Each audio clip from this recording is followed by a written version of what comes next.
was more anxious. Blood sugars were starting to get sticky, those sticky highs that were even more frustrating than normal. And I think what happens is all that compounds because not only are we having to deal with this every day, but now it doesn't make sense. And then when you add in what these fluctuating hormone levels do to our spirit and our mood and our energy, it just makes it harder to manage. And I think that is the one thing that we as women, we need to come together and rally around each other and really speak loudly about the fact that, number one, women in general are not supported through this time of life. And women with a chronic disease going through perimenopause, through postmenopause, it's not understood exactly what we're going through. So the support and even the education with the doctors and the medical teams that we might be working with, they just don't quite understand how it's all tied together. So we almost have to, we have to live it, go through it, experience it, and then, raise our voice, say, hey, we need help. This isn't fair. And that's exactly why I'm a coach, because again, I'm new, I get it, and that's why I'm here to help you.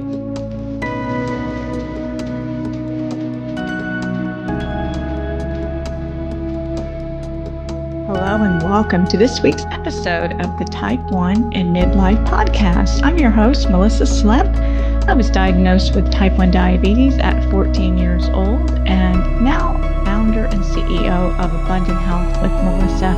And as a certified health coach, I know the unique challenges of managing diabetes in midlife and beyond. So I've created a coaching model that has empowered hundreds of women to thrive despite their diagnosis. And each week, I'll bring you conversations and strategies with guest experts, along with insights from my own 40 plus years of living with type 1 diabetes. I'll also share how my faith empowers me both emotionally and helps me to navigate the daily challenges. So if you're a woman ready to redefine your diabetes journey, this podcast is for you. So before we dive in, remember this podcast isn't a substitute for personalized medical advice. Always consult with your physician or medical professional before making any changes to your diet, insulin dosages, or healthcare plan. Hello and welcome back. I am in your solo episode this week. I am your host, Melissa Slemp, and I live with type 1 diabetes too. And today we're going to talk about a time in our life, women, that we will eventually experience. And it's much more profound when we are also managing blood sugar every day, right? So I'm talking about perimenopause. So I want to just a brief introduction too, because I'm hearing from all of you, so many of you, clients I'm working with, followers, listeners, and there's so many things going on, so many changes you're experiencing. There's a little confusion as to whether it's diabetes related. It's that word that we might even toss around, poor control, which I really hate that because I know we all get up every day and do the best we can based on what's happening and what we know. But there is going to be some changes. Hormones do impact us. So some things that I'm hearing, and I'm sure this can resonate with you, are things like my insulin sensitivity is just all over the place. It's changing. It's fluctuating. It's what used to be something I could figure out or point to. It's no longer making sense. I can definitely attest to that. I was there one day too. And I'm going to explain where my position is right now and how I've gotten past perimenopause. I'm now in postmenopause. And that is why I coach, because there's so many things I went through, learned, experienced, and I stumbled a little bit. I was probably a little bit better and ahead of the game than the average woman living with type 1, just based on the field that I study and the support and, the resources I have readily available to me. But I still struggled. It was still something I had to figure out and make a plan around. And that's what I do in my coaching, is to create a plan. And number one, know that you know what, you're not going crazy. This is not just something, a fluke. This is real. And whatever it is that you're feeling, it is understandable. And that is what we really try to do in this community too, is to give you open arms and support and know that all this is going to work out. I promise you. So things like I was just mentioning, just the unpredictable blood sugar, the overnight highs, that is very, very common. And I won't get into too many details today. I do have a guide that I'm going to suggest that you download. You can do that right now. It's right here in the show notes, but definitely check that out before you jump off this episode today after you get done listening. But, there's reasons that all this is happening, all these fluctuations. And I like that. I like the fact that there's reasons, right? There's something to point to, because otherwise we really can think that there's no hope. So again, the overnight highs, the weight gain, I experienced that myself. You feel like you're doing all the things, nothing is working. So my personal story, I was in my late 40s, and it was slow, like for many of us. It just kind of gradually kind of ramped up these symptoms I was feeling. I couldn't sleep as well. I couldn't focus as well. I was more anxious. Blood sugars were starting to get sticky, those sticky highs that were even more frustrating than normal. And I think what happens is all that compounds, because not only are we having to deal with this every day, but now it doesn't make sense. And then when you add in what these fluctuating hormone levels do to our spirit and our mood and our energy, it just makes it harder to manage. And I think that is the one thing that we as women, we need to come together and rally around each other and really speak loudly about the fact that, number one, women in general are not supported through this time of life. And women with a chronic disease going through perimenopause, through postmenopause, it's not understood exactly what we're going through. So the support and even the education with the doctors and, the medical teams that we might be working with, they just don't quite understand how it's all tied together. So we almost have to, we have to live it, go through it, experience it, and then, raise our voice, say, hey, we need help. This isn't fair. And that's exactly why I'm a coach, because again, I'm new, I get it, and that's why I'm here to help you. But I went through the same things. I get it. And, what happened with me was I leaned on some herbal things. I went down the route of some maca root, which I love. I still use it. It's just a natural adaptogen that you can add to your coffee or your tea. Again, it doesn't solve the problem. It just kind of helps soften the effects of, again, we're talking about estrogen levels that are dropping, which is happening when we are getting later in life. Again, it's normal, but it's not fun, right? So just trust me in knowing that I think once we understand that this is what is happening, and it's not that we're losing control over our life with diabetes, in the blood sugar sense, it's these other factors that are it's just throwing a hole in the cheese, right? It's making a dent in our armor. It's making it harder. I think that's the first step. And that's the first thing I worked on with myself. It's just this saying, okay, this is it. This is where I'm at. This is what I understand.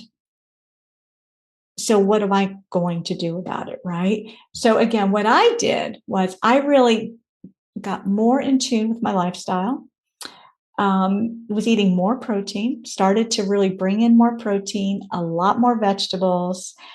I will say for myself, I started to, I didn't eliminate carbohydrates, but I slowly just started to minimize them. I wanted to get more of my complex carbs. So the vegetables, the non-starchy vegetables, because they're still considered carbohydrates. They don't need a whole lot of insulin to count for them, but they do fill us up. They nourish us. And they do count as an energy source for our body, which is what we need. And that's why we want that balanced plate, along with the protein and the healthy fats. So that was my way of doing it. I've always been active. I did really focus on building more muscle. So I was even more in tune with keeping my strength and my weight training routine dialed in. The number one thing that really changed for me was my sleep as well. Again, as our hormones are dropping, progesterone is the other one that is going to affect that ability to fall asleep and stay asleep. And estrogen, when that is low, that is when we are, the vasomuscular and vasoskills and all of that. That's when that's compromised. So we're waking up warm or even hot. And again, that might be a gradual progression, but it's something we definitely notice. And that's disturbing our sleep, isn't it? And when we don't sleep well, it affects our insulin sensitivity the next day after that, and the next day after that, because it's so impactful. When we can get a good night's sleep, our body is functioning, it's well rested, it's repaired, and we do much better with everything the next day when we have good sleep happening, right? So those are the things I noticed. And I was I was trying more natural ways to approach it. And that worked for a little while. So let me, understanding the symptoms, like I was just saying, and these can differentiate, they can be different for all of us. But we can confuse them, like I was saying, with hormone changes, right? So is this thing I'm feeling, is it blood sugar related or is it my hormones? And sometimes these symptoms can really be a little bit of both. So I think that's where the confusion is. Women don't tend to know really what stage they're in. Sometimes we look at the calendar and we think, well, I'm only 42. Could I really be going through this already? Well, maybe. Yeah, definitely. Again, that's another decision and conversation to have with the doctor. And I do talk about testing quite a bit. I think that is a really good place to start, is to get that level, find out where you are now. And again, no matter your age, there's really no too early of a stage to do this, especially if you're having symptoms or if you're having more trouble managing blood sugar. Definitely something to insist on and talk to your doctor about getting your hormone levels tested. So let's go back and talk about the common symptoms. And these are probably going to sound familiar if this is speaking your language today. So the number one thing too, especially in the perimenopause, because we are generally still having a monthly cycle, but they can be irregular. So it's not the same time of the month, the length of your cycle, the flow of your cycle. I know I went through that when I hit 40, 42. This was way early in the game with perimenopause, at least before I had my levels tested, because I didn't put it together at the time, and neither did my gynecologist at the time. But I actually had to have a endometrial ablation done when I was 40 because my cycles were out of control. Never put that together with my hormone levels, and neither did the doctor, like I was saying. So I ended up having that procedure done just to eliminate it, because there was days I couldn't go to work. It was that disturbing. My flow was so heavy, just wasn't a good time at all for me. And so I made that decision without knowing, any differently, that I could have maybe, spoken and gotten my levels checked, my hormone levels checked. And I was probably, in hindsight, knowing now, I was probably presenting with estrogen dominance. And a very known symptom with that is a heavy menstrual period, especially as we're aging. And those hormones are just kind of all out of whack, So now the good news is that ablation did help. It helped. It took away that symptom. I didn't have that monthly, it was horrible every month having to anticipate what my period was going to bring. And, that feeling of trapped by it. But that is something definitely to be aware of, and to be, to just be in tune with, and to talk with your doctor about. Again, knowledge is power. These are things that we can find out for ourselves and equip ourselves when we're going to the doctor with these these symptoms and these questions.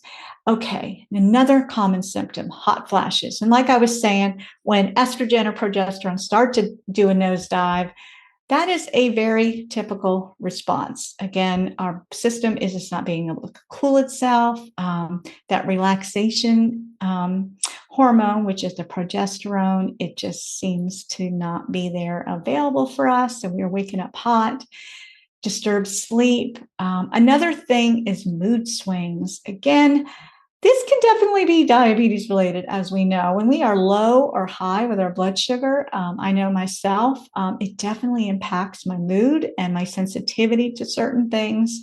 So just be mindful of that as well. And like I mentioned before, weight gain, that is definitely something that happens. So when estrogen is falling, it also means that our insulin resistance is starting to increase. So, and if you are living with diabetes, and for some women who are not even living with, say, type 1, a very common diagnosis that I'm hearing, because I work with some ladies that are in that pre-diabetic and even type 2 diagnosis who are going through some hormonal changes. So that's when I come alongside and support them with this stage of life. But there's a common connection between all these things happening. So when we are becoming more resistant to insulin, the body needs more insulin to utilize the carbohydrates that we are eating. So for us, or for all women, this is happening. So when we have more insulin circulating in our system, we have lower estrogen, two factors that are kind of compounding on top of each other, we will gain weight. And that is a very common symptom and I'll call it a side effect, but that doesn't mean it has to stay that way. So again, you're here listening to this today to better understand the whys. And, I can give you some reasons to get out of that. So to unpack the whys and some solutions. And like I was saying too, sleep disturbances, again, this is all one big kind of a ball. Everything affects everything. And or changes in libido. So your sex drive, again, we're not feeling as well. Our energy's not there. Low estrogen affects our desire for sex. So it really impacts our relationships and just how we're feeling overall. And all this can really surmount over time. And that's the sad state. The sooner we can recognize this is happening and the sooner we can talk about it, the sooner we can find solutions and start to feel vital again. So trust me on that. And just to bring all this together, I have a free download, and it is 3 reasons. You get to learn 3 reasons you're not losing weight in menopause. And you get its special invite along with that free download, which is a video lesson that I created, which is a step-by-step guide. And it's a troubleshooting way using lifestyle and the steps to initiate hormone replacement therapy as your next step. Because I think, and we will be talking about this in more in depth in a future episode, it's all about HRT. But I will introduce you to this topic inside. Again, it starts off with a free guide. You can download that. The link is right here in the show notes. And then you have a choice to take another step and to pay $27 for this video lesson that I give that's really going to give you everything you need, all the things to get you going and to take those steps and to make those decisions about, again, lifestyle and whether HRT is going to be your next step as well. So it's all about having an action plan, right, to live better in this life with type 1 diabetes. So, okay, let's move on. How do hormonal fluctuations impact blood sugar? I talked a little bit about this, but let me expand a little bit. So perimenopause. So this brings those hormonal fluctuations. Like I was saying, everything starts to fall, natural. And it affects blood sugar levels because the changes in estrogen and the changes in progesterone, and even the testosterone, which tends to kind of show up a little bit later as we're aging, can lead to insulin resistance. And I was going to say this impacts all women, but it really impacts those of us that have to kind of work as a pancreas, right? So we're having to count the carbs, do the exercise, do all the right things, and still try to come up with an insulin dose that's going to make sense. And then then if you look at all the other things that are happening, those symptoms I was just talking about, and we're trying to avoid the things that are keeping us up at night, the moodiness and the poor sleep and all of that.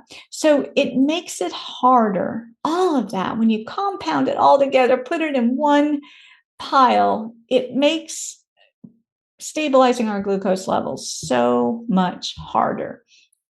So here are some practical tips for managing blood sugar beginning in perimenopause, when you start to notice these symptoms happening. And whether or not you have taken the steps or you decide to take the steps to get your levels checked, so that would be your estradiol, your progesterone, your testosterone, and your DHEA. That's another one that's really, really helpful to know, just to see where you are. And if you can point it to a low FSH number, actually a higher FSH, I stand corrected. So the higher our follicle stimulating hormone is going, the higher it gets. That means that the uterus is making less. So there's less action going on in those reproductive organs. So that's just a telltale sign that you're getting closer to those later stages of your reproductive years. And as we know, we have to go a full year without a menstrual cycle, to be officially into the menopause stage of life. So some practical tips as we're going through this is to really keep an eye on your blood sugar. Follow those trends, paying attention to even your total insulin. That is something that I work a lot with my clients on, is just monitoring how much insulin you're taking per day.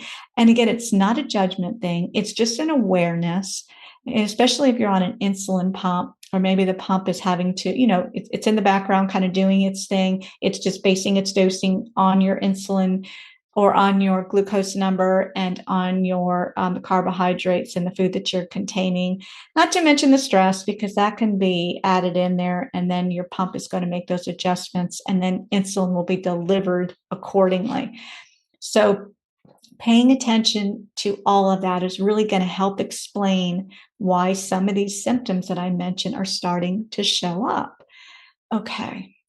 And track these symptoms. I know both our CGMs, our pumps, even glucometers have abilities to just kind of keep an eye on this data so that you can kind of watch those trends.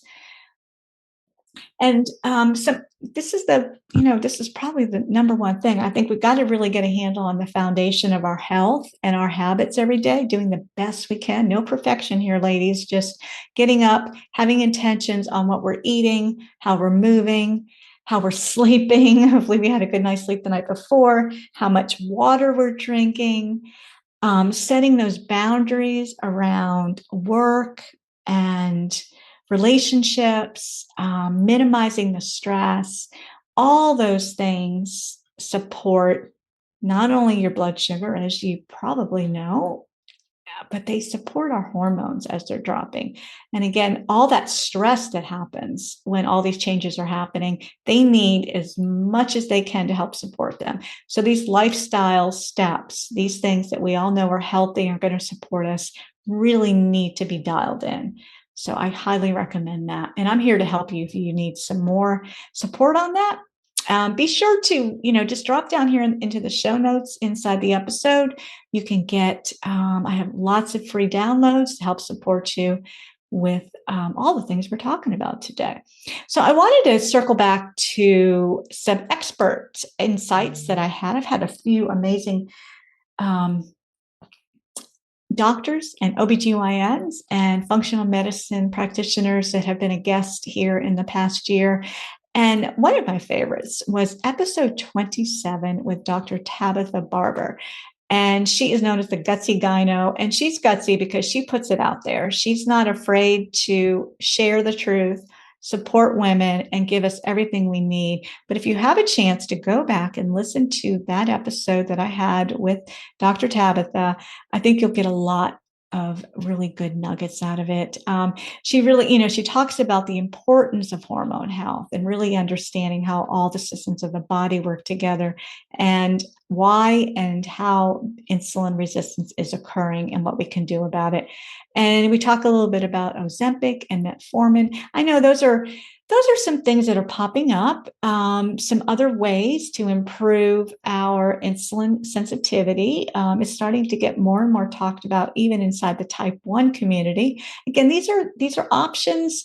Some cases, they may be a good option for you. Definitely something to talk about with a trusted doctor that knows how to formulate and to prescribe these for you. And they all come back to those lifestyle habits that I was saying, because we've got to keep those in place. We've got to keep that foundation strong in order to really best utilize things like Ozempic and metformin, which could help, again, with your resistance to insulin. Maybe even more so now that you are experiencing, these hormone changes.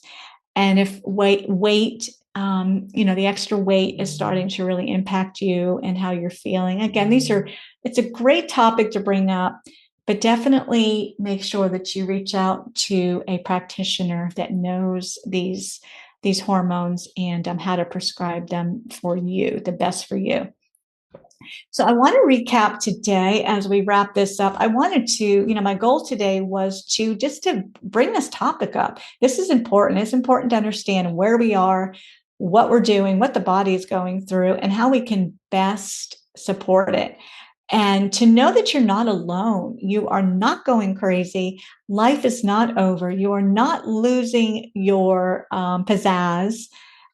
You do have a lot of vitality left in you. Trust me, even as all these changes are going on, know that there is help out there.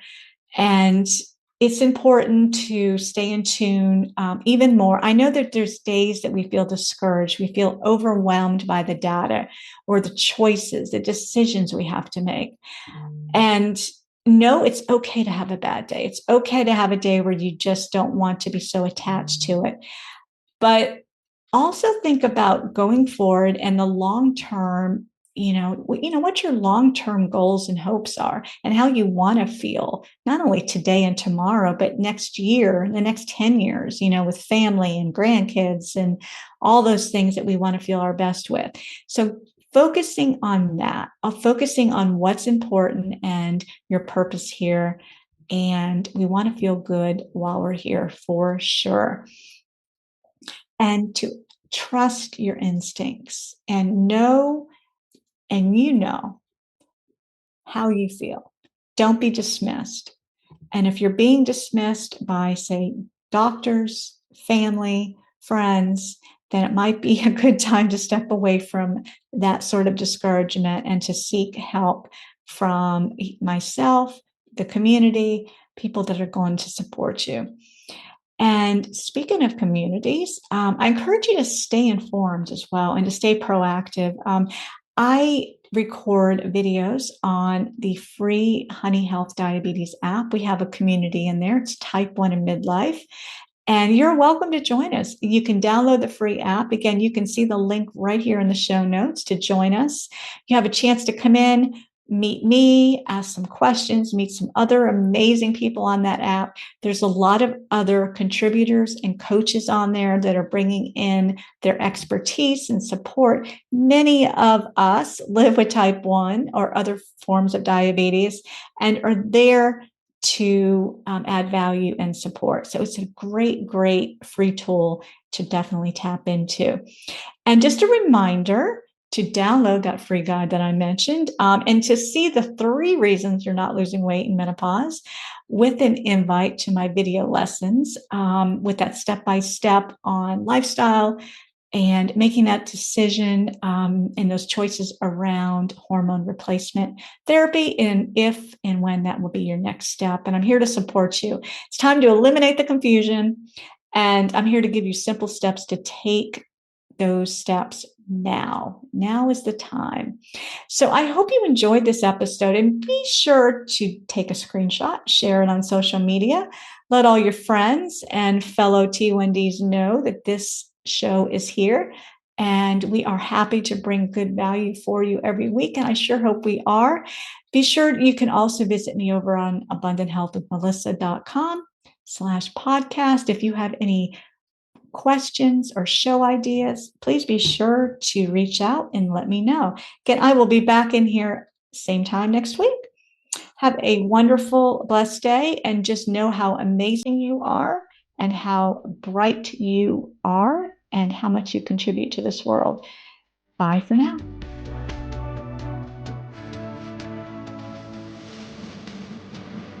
Thank you for listening to the Type 1 Midlife Podcast. We are so grateful for the time that we spent together today. And if this conversation resonated with you, or you just love connecting with others living with T1D, please take a moment to leave a rating and a review. Your feedback helps us reach more people who need this community and resources. And if you realize you need more support than you're currently getting, remember, you don't have to struggle alone.